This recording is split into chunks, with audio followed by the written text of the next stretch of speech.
Quero cumprimentar a todos com a paz do Senhor. Estamos aqui mais uma vez para estarmos ministrando mais uma lição, a lição de jovens. Desta vez estaremos falando sobre a doutrina de Cristo, que dá vida e expulsa os demônios. Eu sou o presbítero Marcelo, congrego na Igreja Evangélica Assembleia de Deus, e aqui no canal tenho comentado as lições tanto de adulto quanto as lições de jovens. Você que está chegando agora ao canal, quero estar convidando você a estar se inscrevendo para estar nos ajudando. Também, se você gostar do vídeo, está compartilhando para que haja divulgação do trabalho. Também dando seu like, dando seu like para nos ajudar. E ativando o sininho, porque você estará recebendo as próximas notificações. Se tiver também alguma dúvida ou quiser opinar sobre algum assunto conosco, também poderá estar nos chamando nos comentários. E na medida do possível, nós estaremos retornando a você. E outra coisa importante, se você também tiver interesse em um slide, eu posso estar mandando também em PDF. Vocês me adicionam no seu WhatsApp e a gente manda também no PDF o slide desta lição. Então estaremos falando sobre a doutrina. A lição de jovens está trabalhando em torno desse tema, doutrina, E hoje vamos falar sobre a doutrina de Cristo, que dá vida ao homem e expulsa os demônios.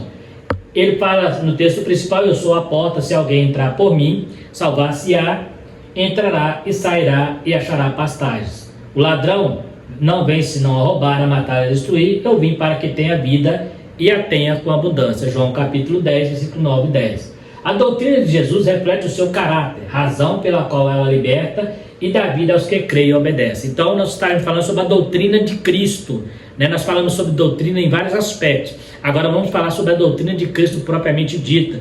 Que doutrina é esta? Que palavra é essa que vem para nós? A palavra de vida eterna. Isso que Pedro fala: para onde iremos nós? Só o Senhor tem a palavra de vida eterna. Ou seja, a doutrina de Cristo nos garante vida eterna. Então essa doutrina precisa ser entendida para nós seguirmos ela na risca, como manda ali a palavra de Deus, obedecendo os seus princípios. E como o texto da lição nos sugere, é uma palavra que dá vida ao homem e expulsa os demônios, porque o trabalho do diabo é tirar a doutrina da igreja. O trabalho de Satanás é trazer falsos mestres, falsos ensinadores, falsas doutrinas para dentro da igreja, tentando deturpar a verdadeira mensagem, tentando tirar da igreja aquela doutrina ortodoxa que está ali nos mandamentos ali, de Jesus Cristo, porque fica fácil se eu conseguir, ao invés de falar que a doutrina está errada, eu tentar reinterpretá-la, como eu disse lá em lições anteriores, quando Satanás vai induzir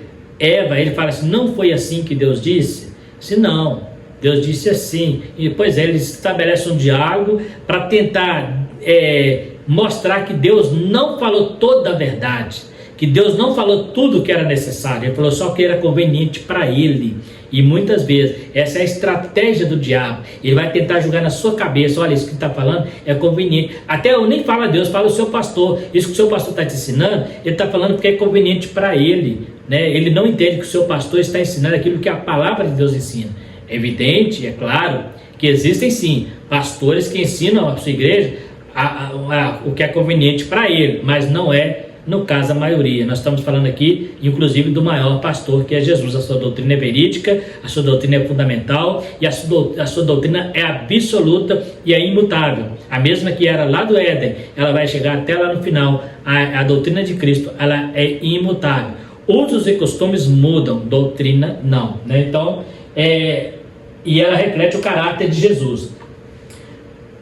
Por intermédio do ministério terreno de Jesus, podemos ver que a doutrina e obras caminham unidas. Olha que interessante, doutrina e obras. Então, eu preciso crer na doutrina e fazer aquilo que ela me ensina. Então, as obras caminham juntas, As obras realizadas pelo Senhor Jesus revelam o seu caráter e a natureza da sua doutrina. Portanto, além de relacionar a doutrina de Cristo com as suas obras, esta lição mostrará que ambas são inseparáveis e que as obras do Senhor são firmadas em quem Ele é. Por que isso? Porque tem gente que quer ensinar a doutrina na igreja, mas não tem renúncia. A doutrina de Cristo, ela tem consequências se você não obedecer. Ela tem consequências se você não seguir. Esse negócio de que Deus é amor e que vem do jeito que está e continua, não. A doutrina é exatamente para doutrinar, é para ensinar, é para guiar aquele que está fora do caminho. Senão não teria necessidade alguma de ter doutrina. né? Então Cristo veio para guiar e para tirar das garras de Satanás, veio para matar, para roubar e destruir, mas eu vim para que tenha vida e a tenha com abundância. Como que eu vou alcançar essa vida de Jesus? Através da sua doutrina, através daquilo que ele ensina, né? Ele falou assim, Jesus uma vez falou assim, citando até Isaías: vocês me chamam Senhor, mas o coração de vocês está longe de mim. E estavam todos à volta de Jesus, mas só preocupados no que Jesus podia fazer, mas não queria obedecer o que ele mandava. Então, se você está numa igreja, mas não quer obedecer a palavra de Deus, você está correndo um grande risco de frequentar uma igreja e perder o melhor dos dois mundos. Você não aproveita nada da carne e não aproveita nada do Espírito, está em cima do muro. Então é importante, a doutrina de Cristo ela anda junto com as obras, né? Eu gosto quando o apóstolo Paulo fala assim: a minha pregação entre vós não foi em palavras persuasivas de vã filosofia, mas em demonstração de poder, ou seja, em obras. Eu falava, mas vocês viam acontecer. Jesus falava que podia ressuscitar morto, ele ressuscitou morto. Jesus falou que podia curar, o Espírito do Senhor está sobre mim, porque me ungiu para pregar, para curar, e ele curou. Para expulsar demônios, ele expulsou. Então as obras e a pregação da doutrina andam juntas. As obras não salvam, mas mostra que o crente que realiza é salvo, porque ele obedece à doutrina. Então é interessante tomar cuidado. É uma polêmica que existe alguns teólogos em relação a parece haver discrepância entre Paulo e Tiago, que Paulo fala que as obras sem fé é morta, mas Tiago fala que as obras é necessário para que eu mostre a minha fé, né? Então parece que é uma discrepância ali, mas é um contexto diferente, porque não existe fé sem obras, também não existe obra sem fé, né? A obra sem fé ela é morta, ela vai ser queimada, né? Como palha, feno e madeira. Então a obra precisa colocar nela fé. Tem muita gente fazendo muita obra boa aí, ajudando muita gente, mas sem fé, procurando promoção pessoal. Por outro lado, tem muita gente que diz que tem muita fé, mas não faz nada no reino de Deus. Então são dois extremos que precisam ser quebrados, né? Autoridade da doutrina de Cristo. Nós temos aqui um conceito na nossa lição. O comentarista fala um pouquinho sobre dando uma explicação sobre a doutrina de Cristo, né? Aquela autoridade de Cristo. Eu trouxe aqui um conceito mais secular. O que é, na verdade, a autoridade? No Novo Testamento, a palavra aparece como exousia, né? Em Marcos 1:22, às vezes traduzida por poder, direito ou autoridade. Isso significa poder adquirido por direito. Então isso é autoridade. Quando a gente dá autoridade, você recebe o direito de exercer essa autoridade. Você recebe o direito agora de exercer porque você está revestido com essa autoridade. É igual o Espírito Santo, ele vem para revestir você de poder para fazer a obra do Senhor. Então é uma autoridade delegada, outorgada por Deus. Então aqui é algo que você alcança por direito. No caso de Jesus, trata-se de autoridade absoluta, porque Jesus não precisou de buscar isso de ninguém, ele é a própria autoridade, né? Jesus demonstrou que possuía autoridade em sua própria pessoa. Pedro conhecia que só Jesus tinha a palavra de vida eterna. Então a autoridade de Cristo é ele mesmo, está nele mesmo. A Bíblia diz, né, que ele é a própria sabedoria, ele é a fonte da sabedoria, né? Então quando ele nos dá autoridade, a nossa autoridade não é absoluta, é delegada, é um direito que nós alcançamos pela graça, não é por mérito. É importante entender isso. Então quando Deus te reveste de autoridade, não é porque você é merecedor, é um direito que ele te dá por graça. Mas o direito de Jesus, a autoridade de Jesus é absoluta porque ele é Deus. Então a autoridade de Deus é diferente da autoridade que ele dá ao homem. A autoridade de Deus é absoluta e a autoridade do homem é temporal, é relativa, ela pode passar, né? Ela não é absoluta. Então é importante entender isso, que ela foi delegada, ela pode ser tirada. Por exemplo, Deus ungiu Saul, andou certinho, Deus tira Saul e põe Davi, porque Saul começou a andar errado. Então ele deu autoridade de rei para Saul, Saul não andou certinho, ele tirou e colocou o Davi. Então essa é a autoridade. Quando Saul era rei, a autoridade de rei era dele. Quando ele perde a sua autoridade, quem passa a ter autoridade é Davi.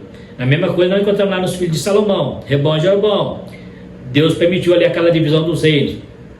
Aí vamos para um lado e para o outro, mas são dois reis com autoridade de rei, mas com tribos diferentes, com as tribos diferentes. Então, observe que a autoridade ela pode ser desvencilhada, ela pode desvincular. A de Deus não, ela é eterna e absoluta e imutável, né? Então, só para lembrar isso aí. Então, autoridade, no grego, é a palavra exousia, que significa poder adquirido, né? Um poder adquirido, um poder que você recebeu. Então, é diferente da autoridade de Cristo. porque a autoridade de Cristo não é poder adquirido, ele é o próprio poder, né? Aqui no caso é poder adquirido.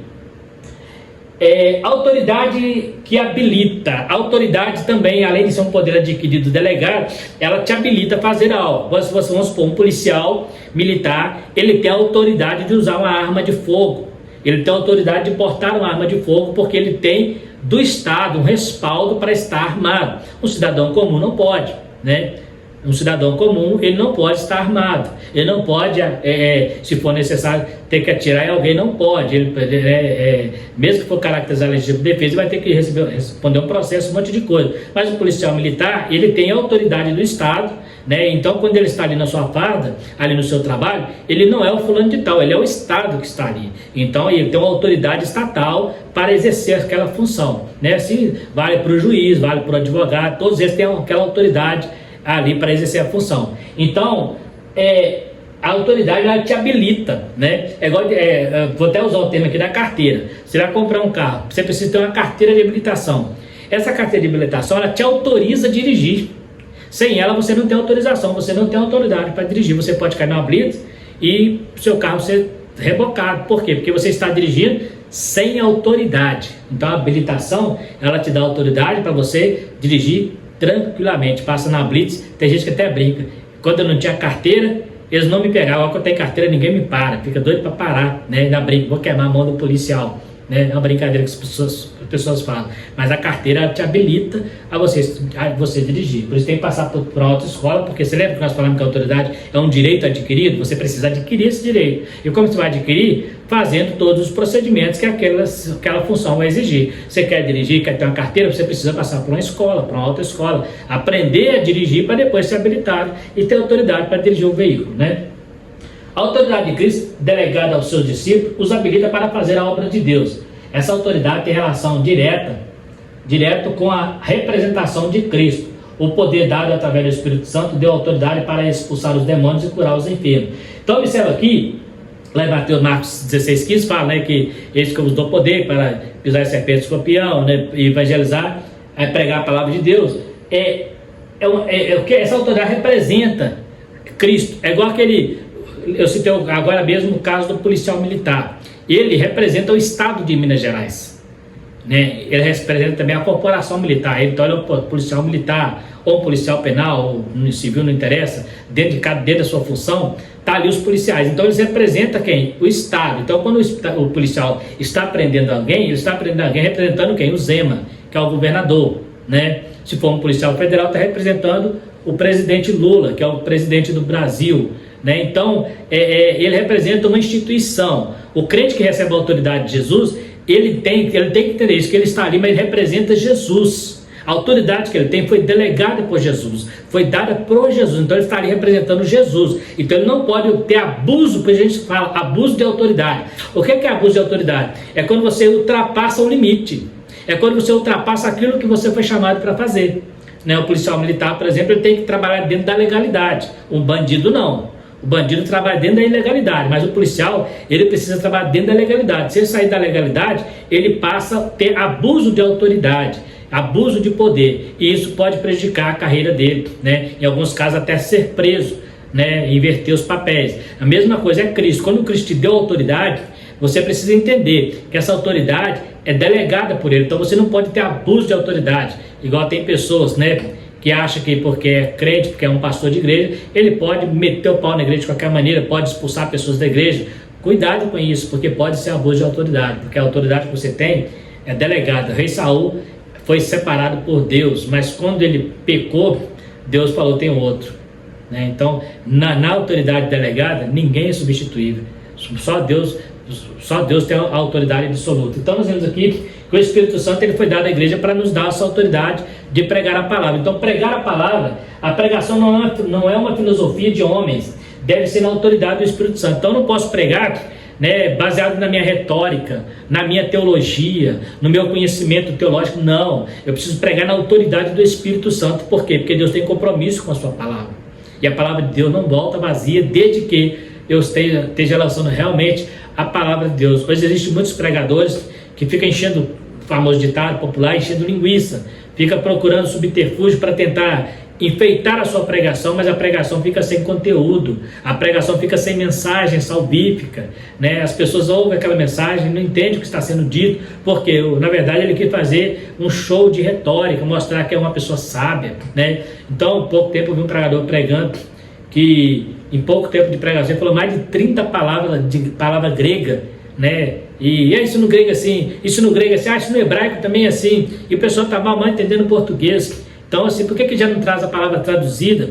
Igual eu trouxe aqui, ó, exousia, né? É uma palavra grega, mas já trouxe ela traduzida. Exousia é da autoridade. Aqui eu estou dando estudo, é um pouco diferente, mas se eu estivesse pregando, eu não ia usar a palavra exousia, eu já ia falar autoridade diretamente. Por quê? Porque o povão precisa entender o que está sendo pregado. Eu tenho que ter o feedback daquilo que eu estou mandando, né? O professor de escola dominical, principalmente a classe que a gente leciona, né, que os meninos, os jovens, que é um pessoal cabeça mais aberta, precisa estar atento a isso. O aluno precisa entender o que você está ensinando e cuidado com o exibicionismo, de querer exibir muito conhecimento, mas pouco conteúdo, né? Trazer muita retórica, mas pouco conteúdo. Às vezes a pessoa vai longe, dá aquela volta toda para chegar num denominador comum, que poderia ter feito por um caminho muito mais curto, para a pessoa entender. Então, cuidado, né? Hoje, na classe de pregadores e professores, tem muito isso. O cara quer mostrar muito conhecimento teológico, né? Isso não é ruim. Se você tem realmente domínio no assunto, não tem problema algum. O perigo é o exibicionismo, é o cuidado que você tem que ter, para você não estar querendo mostrar para a sua classe que você é o bambambam, que você é o cara, que você sabe tudo, né? Às vezes você vai num assunto que não tem nada a ver, você começa a entrar ali, aí o aluno chega na sua classe com uma dúvida, ele sai com duas. Por quê? Ele já tinha dúvida no assunto, você levou com uma coisa mais duvidosa ainda, que não soube explicar para ele. Então, cuidado. Isso acontece com todo mundo, pode acontecer com qualquer professor, mas precisa estar atento, porque a autoridade do Senhor, ela te deu para pregar, mas não é uma pregação de filosofia, porque ela tem sido controlada pelo Espírito Santo, porque quando é pelo Espírito Santo, Deus tem compromisso com a mensagem, né? Autoridade confirmada. Os sinais que acompanham a pregação não têm a finalidade de demonstrar espiritualidade ou promover fama de alguém, mas sim é para a confirmação da pregação. Paulo disse aos Coríntios, lá eu citei, ele fala que a minha pregação a vós não foi com palavras de vã filosofia, palavra persuasiva de vã filosofia, mas em demonstração de poder.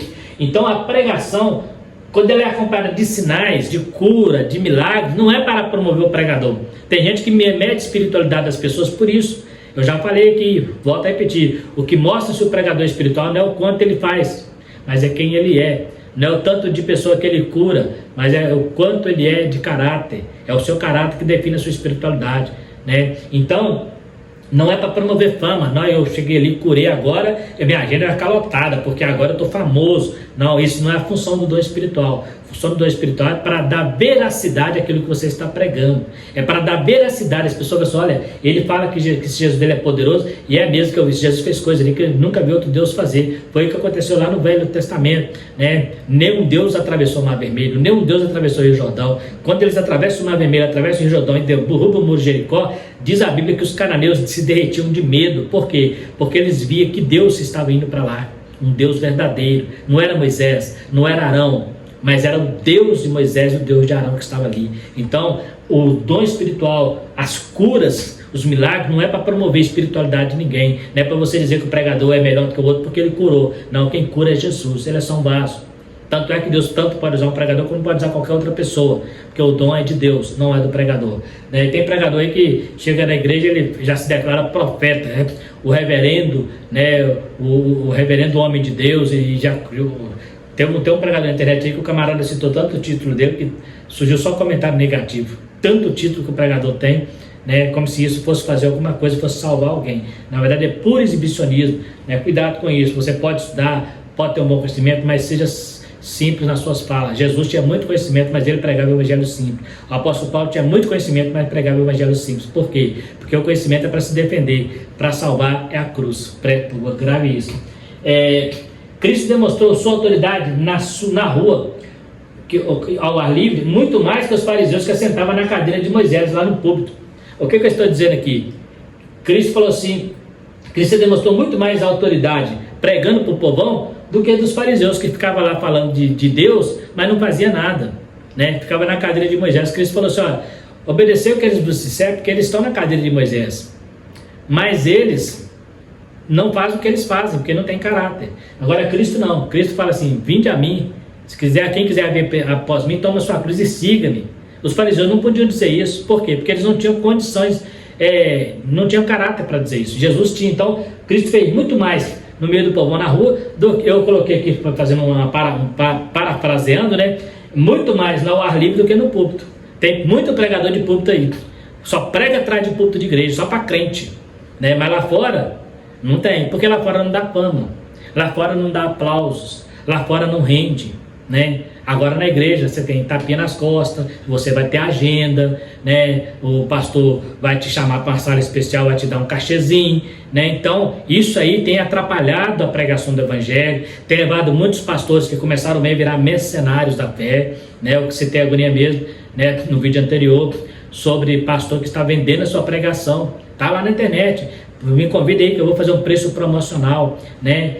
A pregação, ela tem que salvar vidas. Esse é um verdadeiro fruto da pregação, é as almas, né? Mas tem gente que está se fazendo fama, né?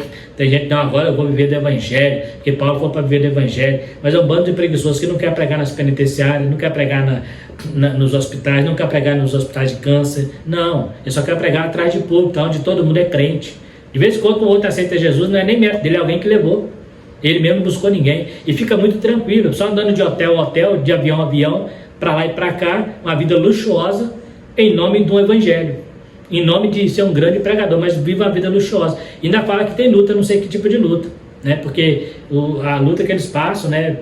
Pregando por aí, só andando, só atravessando o céu do nosso país, do mundo, vai para cá, vai para lá, vai para cá, para lá, pregando. E quando chega lá tem um monte de crente, tudo salvo, esperando ele. Jonas Edwards, lê a história de Jonas Edwards, vê onde ele pregava, vê a história de Charles Spurgeon, vê onde Charles Spurgeon pregava, John Wesley, né? Esses homens, eles muitas vezes não eram nem aceitos em suas igrejas. As igrejas tinham dificuldade de ter esses homens lá, porque eles eram contagiantes demais, a população gostava de ouvir. Charles Spurgeon foi chamado de príncipe dos pregadores, porque tinha um monte de pregador que não tinha a unção que ele tinha. Olha Billy Graham, né? Então, tem que tomar muito cuidado, né? Eu não estou dizendo que você não deve pregar na igreja, isso é um papel, inclusive, do pastor. Hoje eles têm terceirizado isso aí, mas quem deveria pregar na sua igreja é o pastor da igreja, né? De vez em quando convidar um pregador ou outro, mas quem deveria pregar para a igreja, porque ele é o doutrinador. Lembra que nós falamos do pastor e mestre? Numa lição de adulto nós falamos sobre isso, pastor mestre. Então ele é o responsável pela igreja. Convida o pregador de fora, chega e desce a lenha na igreja, vai embora e deixa o problema para o pastor, né? Outra hora chega e fica massageando o ego da igreja. Eles falam que está tudo certo, vai todo mundo para o céu, né? Porque falam que a igreja quer ouvir, né? Mas precisamos entender, Jesus fez muito mais do lado de fora do que os fariseus do lado de dentro, né? Então tem que tomar esse cuidado, né? A doutrina de Cristo dá vida ao homem, a morte espiritual. Antes do pecado, a vida era perfeita. Deus criou Adão e Eva perfeitos, né? Mas a morte espiritual veio através do pecado de Adão. Nenhum ser humano se tornou pecador por pecar. Ele já nasce com essa natureza, diferente de Adão, que tornou-se pecador por pecar. E através dele todos herdou a natureza pecaminosa. Então, Adão ele não nasceu pecador, né? Ele não foi criado pecador. Ele não foi criado com a natureza pecaminosa. Ele passou a ter a natureza pecaminosa a partir do momento que ele deu vazão ao pecado. A partir do momento que Eva obedeceu a Satanás, ele tocou no fruto proibido. Aí o pecado nasceu ali, né, no homem, porque já tinha nascido em Satanás no céu, né, que é outro contexto. Mas o pecado no homem nasceu a partir da desobediência. Agora, a partir dele, todos os seus filhos já nascem com a natureza pecaminosa. Então nós não somos pecadores porque pecamos, nós já nascemos pecadores. Por isso que nós precisamos ser resgatados por Cristo. Porque o primeiro Adão foi feito alma vivente, o segundo é espírito vivificante. Então Cristo veio para resgatar a nossa natureza e voltar ao estágio do primeiro Adão, a estatura de varão perfeito, que era o caso da criação, primícia da criação de Deus. Então todo ser humano nasce com a natureza pecaminosa. Adão não. Adão nasceu com a natureza perfeita. Só que aí, quando ele dá vazão ao pecado, aí a natureza passa para a sua geração e ele morre fisicamente também, né? Através do pecado, o homem afastou da vontade divina. Através da regeneração, o homem retorna a essa vontade. Então, o pecado afastou, né? Adão foi expulso, por quê? Porque ignorou uma ordem dada no jardim. Deus colocou lá os querubins e expulsou Adão do Éden, porque ele ignorou uma doutrina. Pode comer de tudo, menos dessa. Ele foi exatamente o que não podia.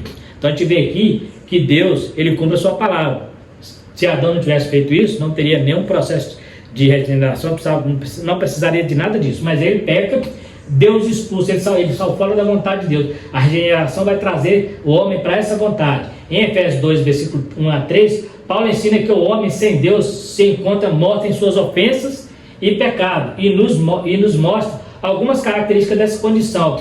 A morte física também foi consequência do pecado. Então não só a morte espiritual, que é afastar de Deus, é a sair da presença de Deus. Adão tinha essa liberdade de estar falando com Deus. É a morte espiritual e também a morte física. Adão foi criado para viver eternamente, mas devido ao pecado, ele viveu muitos anos, mas morreu, e a morte passou para todo mundo por causa da natureza pecaminosa de Adão. Então o homem não foi criado para morrer um dia, a morte veio por causa da consequência do pecado. Então ela não trouxe só consequência espiritual, mas também trouxe consequência física, inclusive enfermidades. A própria terra também sofreu com a degeneração do homem, né? Então houve uma consequência gravíssima em todo o universo por causa do erro de um casal que eram perfeitos, né? A vida de Cristo. Jesus disse que é o caminho, a verdade e a vida. Para a mulher samaritana, ele afirma ser a fonte de água viva. Ele fala para a mulher assim, ó, a água que você bebe, você vai tornar terceira. A água que eu te der, não vai ter mais sede, porque ela vai fazer em você uma fonte que salta para a vida eterna. Então Jesus estava falando de si próprio, como a água da vida, né? Jesus dá vida ao homem. Ele fala a mesma coisa para Nicodemos, né? Ele fala lá em João 3,16, né? Sobre que Deus amou o mundo de tal maneira que deu seu Filho unigênito para todo aquele que nele crê, não pereça, mas tenha a vida eterna. Então ele está falando para Nicodemos que ele é a vida eterna. Nesse caso, somente ele é capaz de dar a vida ao homem, morto em seus pecados. Cristo é a fonte da vida. Como o Cordeiro substituto morreu para ressuscitar e dar vida ao mundo, como pão vivo que desceu do céu. Ele fala em João 10 e 11, eu sou o pão vivo que desceu do céu e dá vida ao mundo. O mundo que está na morte por causa do pecado, o mundo que está na morte espiritual, o mundo que está na morte por causa da natureza pecaminosa de Adão, que passou a todo homem. Agora Cristo fala, eu sou a vida. Ele fala para a mulher samaritana, ele fala para Nicodemos, ele fala também aqui em João 10, 11, né? Ele fala, eu sou o pão da vida, que dá vida ao mundo. Então Jesus Cristo é essa vida que veio para nos resgatar da condenação e da morte, nos levar para o reino do seu amor. Então ele é a fonte de toda a vida de Cristo, né? A doutrina de vida, a doutrina de Cristo é espírito e vida, em contraste com a doutrina do pecado, que é carne e morte, né? A doutrina de Cristo garante a vida eterna quando seguida. O afastamento dela tem efeito contrário, ou seja, o salário do pecado é a morte, mas o dom gratuito de Deus é a vida eterna. Então se você quer ter vida eterna com Cristo, anda na letra, anda no caminho que Ele estabeleceu para você. Eu preciso seguir a sua doutrina, eu preciso seguir a sua palavra. Se eu seguir a palavra de Cristo, eu terei vida eterna. Se eu não seguir, a morte é um salário que eu vou receber. O salário do pecado é a morte. Então quem vive no pecado e não quer mudar, alguns crentes por aí que acham que é só o amor de Deus, a Bíblia diz que quem vive no pecado, o salário do pecado é a morte. A doutrina de Cristo veio para desfazer as obras do diabo que vem através do pecado. Então essa doutrina ela nos dá vida e ela que nos leva ao Pai. A doutrina de Cristo que nos garante a vida eterna quando seguida, porque se não seguir, a gente o efeito é o contrário, né? A doutrina de Cristo e os demônios. Agora nós temos a outra característica aqui, né, que o comentarista fez um paralelo aqui entre a doutrina de Cristo e os demônios, né? Uma das características da doutrina de Cristo é desfazer as obras de Satanás. Tudo o que Cristo fez foi com o propósito de resgatar o homem, que era escravizado pelo pecado. O diabo desde o início tenta o homem para afastar da presença de Deus, mas Cristo veio para tirar o homem das garras do diabo e levá-lo a uma nova vida com Deus. Então, a doutrina de Cristo ela veio para confrontar também a obra do diabo, a doutrina satânica que tenta tirar o homem da presença de Deus. O diabo ele trabalha noite e dia para tentar destruir a premissa da criação. A Bíblia diz que ele anda ao nosso derredor, bramindo como leão, procurando a quem possa tragar. Por quê? Porque ele quer impedir que nós ouçamos a voz do Senhor nos chamando para seguir o teu caminho, para seguir a sua doutrina. Então a doutrina de Cristo ela veio para confrontar a obra do diabo, é para dar um tapa de luva na cara do diabo e falar assim: você perdeu mais uma vez, porque eu trouxe uma doutrina para resgatar o homem, e esta doutrina começa no seu ministério e consolida na cruz e na ressurreição, onde ele ressuscita e fala: quando eu for subir ao céu, atrairei todos a mim. Então Cristo ele veio para desfazer a obra do demônio. A doutrina de Cristo, essa é a função dela, é desfazer toda a mentira de Satanás, todo o ardid de Satanás que vem contra os fiéis. Então essa doutrina veio para nos ensinar o verdadeiro caminho, nos tirar do caminho torto, nos colocar no caminho certo. Jesus fala que é o caminho, a verdade e a vida. Os demônios conhecem Jesus. Alguns episódios na narrativa bíblica mostram que ele conhecia Jesus e sabia para que veio. Por isso, algumas vezes eles se manifestam com grande pavor, sabendo que Jesus tinha poder para prendê-los, né? Então nós temos aqui o caso, né, do demônio de Gadara, que ele pede a Jesus, inclusive, que permita que ele entre na manada de porcos, né? Porque Jesus o repreendeu. Então Jesus manda ele calar a boca, não cala, não fala quem sou eu, né? Então assim, eles falam, Jesus, filho de Deus Altíssimo. Muitas vezes você encontra nas narrativas bíblicas os demônios tentando estabelecer diálogo com Jesus, os demônios tentando estabelecer conversa com Cristo. Observe uma coisa: Cristo não dialogava com o demônio, ele mandava embora. Existem alguns movimentos por aí que demônio que poderia ser expulsado com 30 segundos fica 40 minutos para fazer merchandise, para fazer show e jogar na internet. Cuidado com esse negócio. Jesus não dialogava com o demônio aparecia e mandava embora. Ele não quer papo, ele vai ser: o príncipe deste mundo está vindo, eu não tenho nada com ele. Jesus falou isso bem claro: não tenho nada com ele, e ele está vindo aí. Então cristão que se preze não fica brigando, discutindo com o demônio, perguntando coisa para demônio, dialogando com o demônio, né? O demônio fala, primeiro você tem que entender uma coisa: o demônio é pai da mentira. Ele pode estar falando para você um monte de mentira e você está acreditando. Ele só fala mentira. Às vezes o demônio fala assim: eu não gosto de você. Talvez ele gosta. Se ele não gostasse, ele não ficava ali, né? Mas ele não vai, ele fala isso para quê? Para levantar o ego.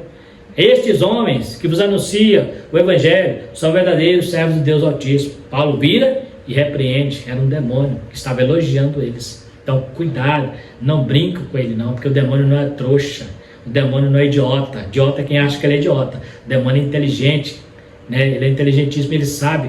E o ponto fraco do ser humano é o orgulho, a vaidade. Então ele fica fazendo isso e ele fica dialogando. Tem gente que fica dialogando, hora e hora: o demônio entrou, o demônio saiu, o demônio entrou, o demônio saiu. Que nome de Jesus é esse que o demônio pode entrar e sair? Você expulsa ele, daí a 5 minutos você está ali, o demônio volta. Aí você expulsa o demônio volta de novo. Que é isso? Ou vai embora ou fica, né? Decide, né? Decide então, vai embora ou fica, né? Aí o cara: não, o demônio entrou, nós expulsou, ele foi lá fora e voltou, entrou na pessoa. Mas você ali, o demônio não teve condição de entrar, você não expulsou em nome de Jesus, ele vai sair a prestação? Agora, se você expulsa o demônio na pessoa, a pessoa vai lá fora e você não está mais presente, que você representa Jesus, ele está lá no meio de pessoas que não tem Deus, pode acontecer o demônio entrar de novo, você dá lugar lá. Mas enquanto você está expulsando ali não pode voltar não, porque você está ali, você mandou ele embora, então ele não tem que voltar. Você mandou embora, acabou. Se ele voltou, porque você não está tendo autoridade. Então cuidado com esse negócio aí. Agora não, eu expulsei o demônio na pessoa, mas chegou lá fora e envolveu com coisa errada, o demônio entrou nele de novo. Isso pode acontecer. Por quê? Porque agora a pessoa que mandou ele embora não está lá com ele. Porque nós fazemos isso, lembra, nós falamos da autoridade? Nós temos a autoridade de Cristo para expulsar. Então enquanto eu estiver ali, ele não pode chegar não. Se eu mandei ele embora, acabou. Ele tem que ir embora mesmo, ele não pode voltar não. Você voltou é porque eu não estou tendo autoridade, ou eu estou fazendo show, porque eu quero fazer mídia, né? Mostrar que é uma batalha, né? A batalha espiritual. Não existe batalha contra Satanás. Satanás, ele obedece e pronto. Não existe batalha. Batalha existe lá fora, lá, quando a pessoa está sozinha. Mas você mandou embora, ele tem que ir, né? Então Jesus, ele falou: demônio, vai embora, cara, vai lá, pode entrar lá, mas não quero papo com você não. Não tem que ficar conversando com o demônio, perguntando ao demônio de quem que ele gosta, de onde que ele veio, quem ele é. Eu não preciso saber nada disso. Eu preciso saber o seguinte: a pessoa que está ali é uma alma que precisa ser liberta. Enquanto você está discutindo com o demônio que está nela, ele está fazendo aquela pessoa sofrer. E você é o culpado disso. Então, cuidado com essas brincadeiras, esses movimentos que tem por aí, ficar entrevistando demônio, ficar fazendo show com demônio, né? E demônio vai, demônio volta, demônio vai, demônio volta, mas o crente mandou o demônio embora, o demônio foi lá e voltou? Cadê o poder de Deus? O demônio foi e voltou? Então, na verdade, ele não saiu. Ele fez que saiu, não saiu, ele estava lá o tempo todo. Porque ele não, a Bíblia diz assim, ó, o demônio quando sai do corpo da pessoa, ele vai e anda por lugares vagos. A Bíblia não diz que ele volta não. Agora, se ele voltar e achar a casa vazia, ele entra e traz consigo mais 7. E o estado daquele homem se torna pior. Mas isso é lá fora. Enquanto ele está ali, ele não tem poder para voltar nele. Vai andar em lugares vagos porque aquela pessoa foi liberta. O demônio de Gadara, ele voltou para a família dele. O demônio não entrou nele de novo não. Jesus expulsou uma vez só. Você nunca vai ver Jesus expulsar um demônio 2 vezes. Expulsou o demônio e voltou. Não, você nunca vê. É uma vez só. Expulsou, o demônio foi embora. E deixa eu te seguir, não. Vai, apresenta para a tua família. Fica lá com eles lá. Então, assim, tem que tomar muito cuidado com essa questão aí. Porque os demônios conhecem Jesus e conhecem também a fraqueza do homem, que é a vaidade da alma de espiritual, né? Então, ele trabalha isso.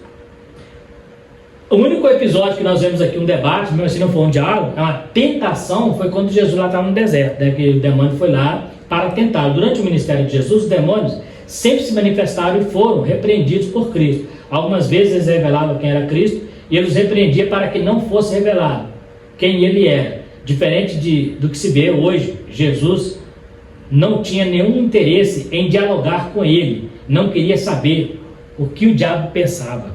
Jesus não estava nem aí de onde, ele só queria mandar embora. Lá no deserto, o diabo começou a tentar Jesus, usando a própria palavra. Jesus falou assim, nem só de pão vive o homem, né, mas toda a palavra está na boca de Deus, né? Então assim, somente ao Senhor teu Deus adorarás. Então Jesus repreendeu o demônio e ele largou ele ali, mas ali só que ali tem um detalhe, presta atenção, ali não existia possessão demoníaca, ali era o próprio Satanás conversando com Jesus.